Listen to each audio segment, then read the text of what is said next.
Salam kerahiman. Hari ini kita ketemu lagi dalam topik Aku Haus yang ke-10. Kita akan bahas sama-sama tentang penderitaan. Penderitaan itu suatu misteri. Penderitaan itu suatu harta karun. Penderitaan itu suatu rahmat. Penderitaan adalah suatu misteri. Kita bisa lihat di 1656.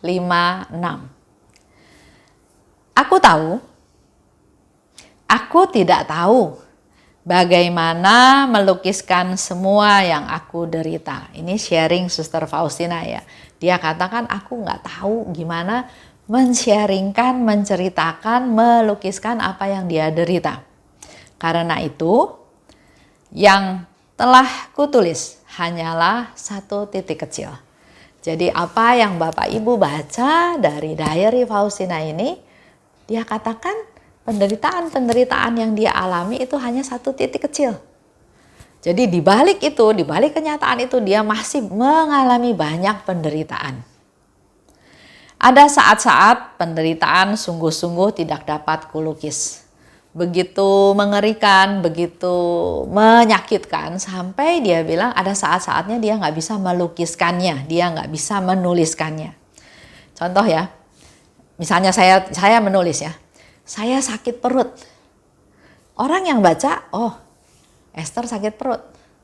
Orang yang baca, iya dia sakit perut, biasalah sakit perut. Enggak loh, ada tanda seru 3. Oh barangkali sakitnya lebih parah, nggak seperti biasa. Tapi nggak bisa membayangkan sakit perut yang sebetulnya yang saya alami. Itulah kelemahan dari suatu tulisan. Sehingga di sini dikatakan ada saat-saat Suster Faustina bilang dia sungguh nggak bisa menulis, nggak bisa ditulis penderitaan yang dia alami tersebut. Tapi dalam hidupku ada juga saat-saat ketika bibirku harus tinggal diam. Dia menderita, tapi di pihak lain dia nggak boleh bercerita. Jangan bercerita, tapi diam, tinggal diam. Tidak mengucapkan satu kata pun untuk membela diri. Suster Faustina kan sering ya cerita bahwa kebaikannya disalahpahami. Kebaikan dia tidak diterima. Tapi ada saat-saatnya di mana dia harus menanggung penderitaan tersebut dan dia diam. Tidak berkata, tidak menjawab, tidak menjelaskan, tidak membela diri. Dan yang dilakukan oleh Suster Faustina adalah dia menundukkan diri sepenuhnya pada kehendak Allah. Jadi kalau dalam satu kejadian kebaikan dia disalah tafsirkan dan itu terjadi, Suster Faustina menganggap itu sebagai satu kehendak Allah yang memang harus terjadi. Dia nggak perlu bela diri. Karena di situ dikatakan oleh Suster Faustina, kemudian Tuhan sendiri yang akan membela aku. Nah, sebetulnya dalam hidup kita sehari-hari juga sama seperti itu. Cuma seringnya kita nggak sabar. Kita nggak sabar diam, nggak sabar membiarkan Tuhan yang bekerja. Kita seringnya kita yang mau bekerja.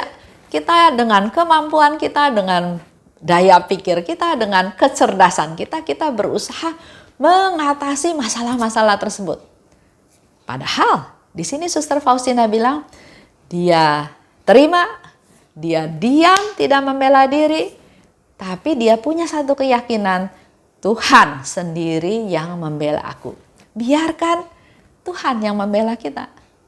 Itu salah satu solusi dari kalau kita mengalami penderitaan. Contoh ya, ada suami istri. Suaminya selingkuh. Istrinya tadinya nggak tahu. Karena dengar teman kiri kanan ngomong, suami kamu nggak bener loh. Kamu saya lihat sama perempuan itu di sana. Berapa lama kemudian saya lihat suami kamu di luar kota loh sama perempuan itu. Jadi banyak kata-kata yang membuat si istri ini merasa, waduh suami saya udah nggak jujur sama saya, udah nggak setia sama saya. Jadi dia melakukan konfrontasi ke suaminya. Betul nggak kamu kesini? Betul nggak kamu pergi sama perempuan ini? Betul nggak kamu gini? Jadi Dituduh ya, si suami itu dituduh. Mungkin betul kejadiannya, tapi suami gengsi, nggak mau ketahuan. Jadi dia membela diri. Enggak, itu bohong. Karena dia berusaha membela diri, otomatis terjadilah keributan di antara suami istri tersebut. Istri juga nggak terima. Dianggap dia cerewet, dianggap dia banyak omong. Jadi dia berusaha mencari semakin banyak bukti. Caranya dari tadinya dia pasif mendengarkan cerita orang, sekarang dia jadi proaktif. Dia jadi taruh mata-mata, taruh temennya di mana, dia pesen sama temen-temennya, kalau lu lihat suami gua kasih tahu ya. Kalau lu lihat, kalau bisa difoto, dan seterusnya. Tujuannya untuk membuat si istri bahwa saya nih nggak bohong, saya tahu kamu nggak benar. Sudah nggak ada dasar kasih lagi di situ. Si istri cari bukti, si suami berusaha menghilangkan bukti-bukti. Makin sembunyi-sembunyi, makin merasa, istri lu nggak bakal bisa nemuin kesalahan gua gitu ya. Sampai akhirnya si istri bisa punya bukti. Dia kasih lihatlah ke suaminya. Nih fotonya. Ada kamu, ada perempuan itu, ada lagi jalan-jalan di kota apa, dan seterusnya. Betul, si istri bisa membuktikan. Apakah suaminya bertobat? Enggak. Suaminya marah karena ternyata kejahatan dia, kebohongan dia ketahuan. Dan karena gengsinya, dia nggak mau disalahkan, dia malah berbalik. Memang saya udah nggak suka kamu. Dengan sikap kamu seperti itu, kamu lebih nggak menghargai saya. Karena kamu bertanya-tanya sama teman-teman saya, udah cerai aja. Nah lihat ya, lihat hal yang sederhana, tapi akhirnya yang ada tidak diisi relasinya, tidak diisi dengan sesuatu yang positif, tapi diisi dengan yang negatif-negatif, akhirnya meledak. Nah, kita belajar dari Suster Faustina. Kalau disalahpahami, kalau disakiti, persembahkan pada Tuhan. Berdoa pada Tuhan. Diam, jangan menuduh, jangan menghakimi. Karena itu memang kerjanya setan untuk berusaha memecah belah keluarga. Dia mohon kekuatan, mohon rahmat dari Tuhan supaya bisa mengampuni suami. Dan tadi Suster Faustina katakan kan ya, kemudian Tuhan sendiri yang membela aku. Kalau kita bela diri sendiri, belum tentu menang. Tapi kalau Tuhan yang membela kita, nggak ada yang bisa melawan. Syaratnya sabar. Tunggu waktunya Tuhan. Jangan kita yang so pinter, jangan kita yang so tahu. Karena memang ada yang ketahuan selingkuh, bertobat. Ada yang ketahuan selingkuh, minta maaf, besok bikin lagi. Ada yang ketahuan selingkuh, dia nggak mau ketahuan salah, dia malah menunjukkan bahwa iya betul, gue selingkuh, terus lu mau apa? Nah, kan itu yang diharapkan oleh si jahat, terjadi perpecahan dalam rumah tangga. Lanjut ya, Suster Faustina bilang, aku menyaksikan campur tangannya yang begitu mencolok. Biar Tuhan yang kerja, dan Suster Faustina melihat campur tangannya Tuhan, ya, yang mencolok, yang menjadi nyata lewat hukuman-hukuman. Bukan Suster Faustina yang hukum. Tapi Suster Faustina melihat melalui hukuman-hukuman yang diterima oleh orang yang menyakiti Suster Faustina. Dia serahkan semuanya sama Tuhan. Dengan tulus hati aku mohon kepadanya, bahkan Suster Faustina masih mohon pada Tuhan ya, agar ia memberikan kerahiman dan pengampunan. Jadi dengan melihat hukuman-hukuman yang dialami oleh orang yang membuat Suster Faustina menderita, dia bukannya syukur ya, Tuhan sudah membela saya, tapi justru dia berdoa sama Tuhan supaya Tuhan melimpahkan kerahimannya pada dia, supaya dia memperoleh pengampunan. Tapi aku tidak selalu didengarkan. Suster Faustina bilang, kadang apa yang dimintanya pada Tuhan, Tuhan juga nggak dengarkan. Artinya hukuman itu terus berlanjut.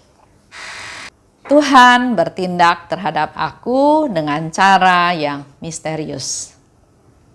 Ada saatnya ia sendiri membiarkan penderitaan-penderitaan yang mengerikan itu terjadi. Tapi ada juga saat-saat ketika ia tidak membiarkan aku menderita dan ia memusnahkan segala sesuatu yang akan menimpa jiwaku. Itulah penderitaan suatu misteri. Karena di sini Suster Faustina bilang, kadang-kadang Tuhan membiarkan aku menderita. Tapi ada di saat lain justru Tuhan enggak membiarkan aku menderita. Bahkan ia memusnahkan segala sesuatu yang akan menimpa jiwaku. Itulah suatu misteri.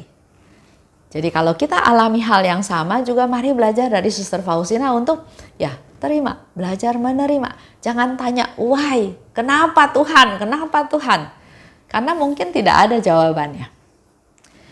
Inilah jalan Tuhan yang tidak dapat diselidiki dan dipahami. Suster Faustina langsung kasih kita jawaban. Inilah jalan Tuhan yang nggak bisa diselidiki, nggak bisa dipahami. Kita harus menaklukkan diri sepenuhnya pada kehendak kudusnya. Itulah satu-satunya yang harus kita lakukan. Kita berserah pada Tuhan. Ada misteri-misteri yang tidak pernah dapat diselami oleh akal manusia di bumi ini. Nggak bisa dimengerti ya.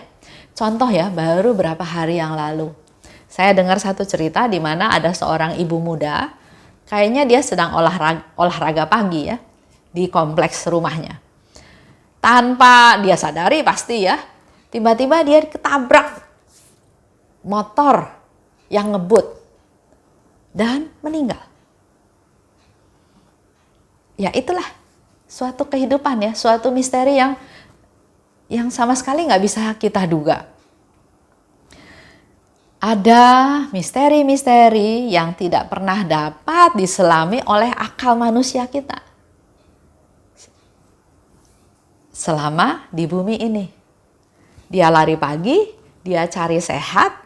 Karena lari pagi cari sehat pasti nggak lari di tengah jalan kan, pasti dia lari di pinggir jalan.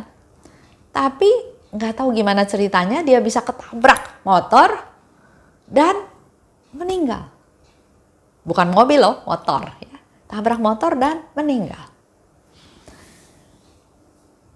Tapi alam kekal akan menyingkapkannya. Jadi di bumi ini banyak misteri-misteri dalam kehidupan kita ya, yang nggak bisa diterima atau nggak bisa dimengerti oleh akal manusia. Tapi dikatakan di sini alam kekal akan menyingkapkannya.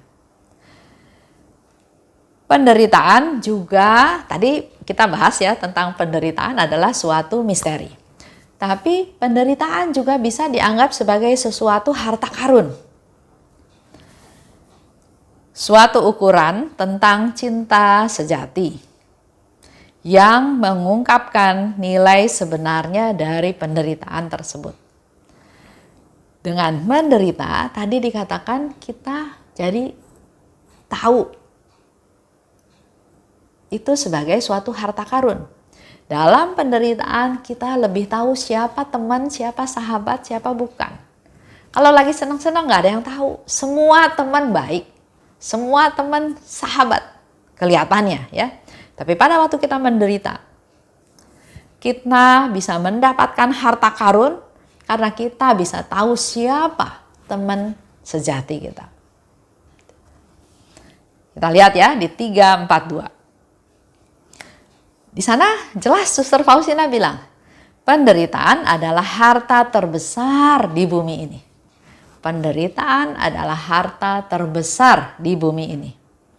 Karena penderitaan bisa memurnikan suatu jiwa. Melalui penderitaan, maka jiwa kita diproses menjadi semakin murni. Dengan penderitaan, kita tahu siapa sahabat sejati buat kita. Seperti yang tadi saya sudah cerita ya. Dalam masa senang kita nggak bisa tahu siapa sahabat sejati. Tapi dalam penderitaan, dalam kesusahan, kita jadi tahu siapa sahabat sejati kita. Cinta sejati diukur dengan menggunakan penderitaan. Nah, dari contoh-contoh yang tadi saya kasih, terutama relasi suami istri, itu baru bisa kelihatan relasi yang sesungguhnya kayak apa, yaitu pada saat mengalami penderitaan. Kalau lagi seneng nggak bakal kelihatan semurni apa relasi tersebut.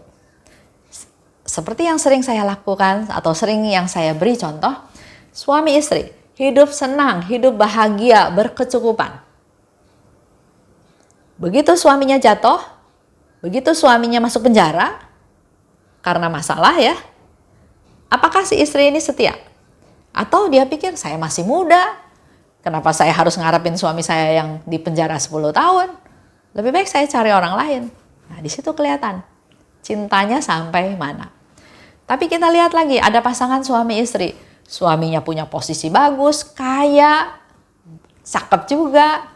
Terus dia punya istri yang sakit lupus. Dengan berbagai bujukan kiri kanan, dia dianjurkan untuk menikah lagi. Karena dia beragama di mana mengizinkan dia punya istri lebih dari satu. Tapi dia bilang enggak. Saya dalam hal ini mau menunjukkan cinta saya bahwa saya mencintai dia dalam segala hal. Baik dia sehat, baik dia sakit. Justru dia sakit, saya harus bisa semakin mengungkapkan cinta saya untuk menguatkan dia. Di situ si istri baru tahu seberapa besar cintanya suami, seberapa murni cintanya suami kepadanya. Nah, yang ketiga kita bicara penderitaan itu suatu rahmat. Penderitaan adalah suatu rahmat yang besar. Lewat penderitaan, jiwa kita yang menderita bisa menjadi seperti juru selamat. Jadi kalau kita bisa mengalami penderitaan, maka itulah kesempatan kita untuk bisa menyerupai, meneladan Yesus sebagai juru selamat. Dalam penderitaan, cinta menjadi kenyataan. Saya cinta sama kamu. Cuma ngomong, saya cinta, saya cinta. Realisasinya pada saat menderita, pada saat dia sakit, apa yang kita lakukan? Kita layani dia dengan baik, atau kita layaninya uring-uringan, kita layaninya kesel. Di situ bisa memproses kita untuk apakah kita bisa menunjukkan atau melakukan segala hal tersebut dengan dasar cinta yang murni. Semakin berat penderitaan, semakin murnilah cinta. Itu ada di diary nomor 57. Jadi kalau kita lihat dari cerita hari ini, penderitaan itu suatu rahmat. Supaya kita bisa meneladan menjadi juru selamat. Penderitaan itu suatu harta karun. Penderitaan itu suatu misteri. Jadi kalau Bapak Ibu mengalami suatu penderitaan, yang pertama-tama dilakukan adalah berserah, terima, bukan menolak, bukan komplain, bukan marah, bukan menghindar, bukan nggak mau tahu. Tapi justru melalui penderitaan kita akan memperoleh harta karun dari Tuhan. Kita akan memperoleh rahmat dari Tuhan dan dikatakan memang penderitaan itu suatu misteri di mana Tuhan bisa membiarkan kita menderita, bisa menarik penderitaan tersebut supaya kita nggak menderita lagi, bisa Dia yang membela kita. Jadi banyak yang kita bisa alami melalui suatu penderitaan. Itu aja untuk hari ini. Minggu depan kita akan belajar bagaimana Yesus mengajar Suster Faustina untuk bisa menerima penderitaan. Kita juga sama-sama belajar ya. Kalau penderitaan itu datang, kita nggak bisa tolak kan? Nah, yang kita lakukan adalah bagaimana kita belajar untuk menderita. Itu aja untuk hari ini. Terima kasih. Salam kerahiman.